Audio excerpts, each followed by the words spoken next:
Home Notebook Studio Setup, 2018 edition. Note, this is a post I wrote a while ago and haven't updated. Probably will update this soon, but still here it is. Since I'm recording this sometime later, I can update it when I am reading it, and therefore maybe I will update the post itself, but maybe also I just write a new one. Home Notebook Setup. This is my PC and everything that comes with it. HP Spectre X360. I just love this notebook. Could write a few pages about it, but I will keep it short. At first, I have the completely spec'd out version. In detail, 7th generation Intel i7 7500U, 16GB of RAM, 1TB SSD, UHD 4K, Windows 10, NVIDIA 940MX 2-in-1, 15.6-inch, early 2017. Typing is just really enjoyable. It actually makes fun, or is fun, to write on this keyboard. And the keyboard together with the touchpad in the middle of the base, cause there is no number block. And that's good. The screen is really good. And even with 4K, the battery life you get out of this machine is really acceptable. Using it in an energy saving mode without using that much power, you really can get up to 8 hours.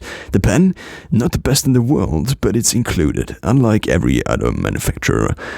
But it does the job of taking notes.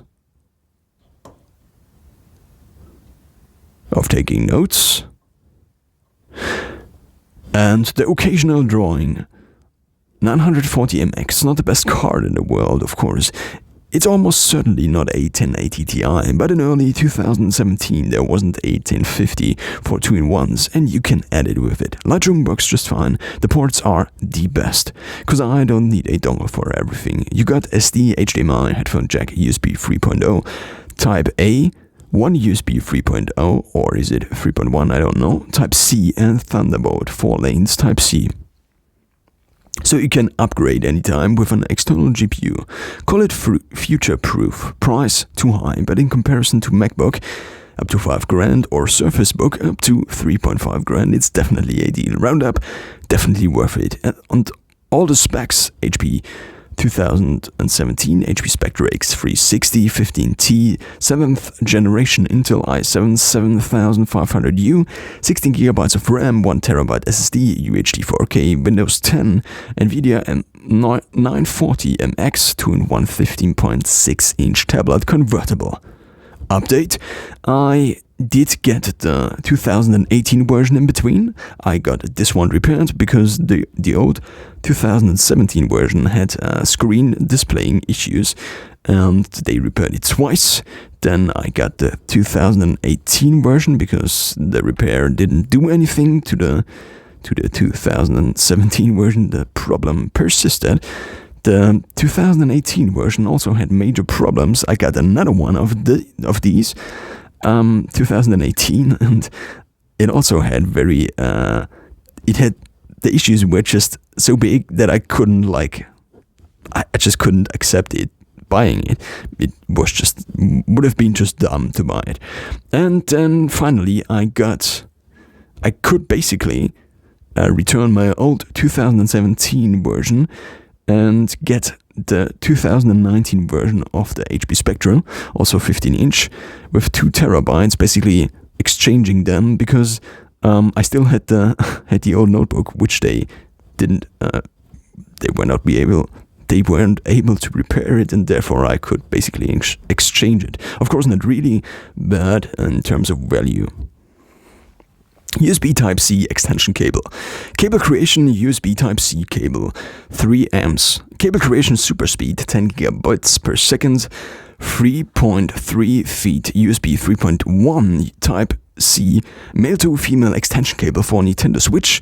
Of course, I don't use it for Nintendo Switch, but for my notebook, and it worked with my previous hub with the Dodocool, which is the next thing. USB Type-C 3.1 hub, Dodocool USB-C hub, Dodocool 7-in-1 USB-C adapter with power delivery, 4K HD, VGA output, Gigabit Ethernet adapter, 3 USB 3.0 ports for Mac or for Windows.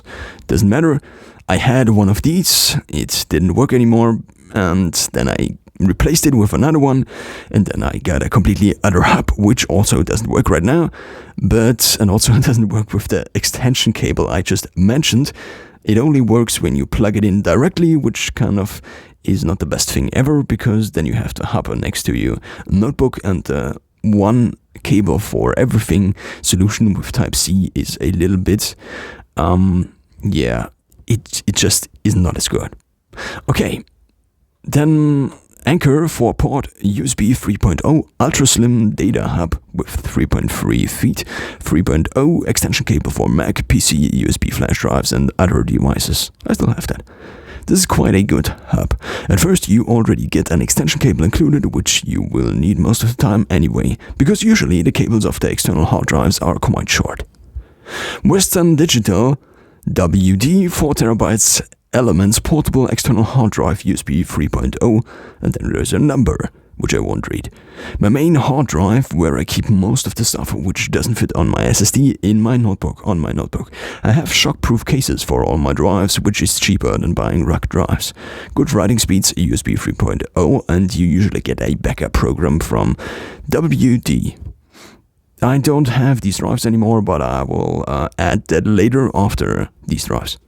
Toshiba Canvio Basics 2TB portable hard drive, black. The good drive didn't fail me. It used to be my main drive until it ran out of storage. The first step was to buy another 2TB drive, cause one bigger than 2TB, without the need for an additional power cable that didn't exist back then. The reason why I only buy hard drives with power over USB is that you get a much more portable setup. Toshiba Canvio Basics 1TB portable external hard drive USB 3.0 black. So this is the first one I had, and here is the second 2TB. Toshiba Canvio 2TB. This is my second 2TB drive. Bought it because I ran out of storage on my other 2TB drive. Intenso Memory Center 4TB. Got this one to back up my 4TB WD drive, cause I do not want to lose all my data. To reduce the risk of data loss even more, I keep it at a different location. So I upgraded, I basically got rid of all these files, some of these are still on eBay, and I replaced them with 5 TB. I think they are also by Western Digital. And they have all USB-C. They were like $110 each, and because I had so many other drives, I could sell them and replace them basically.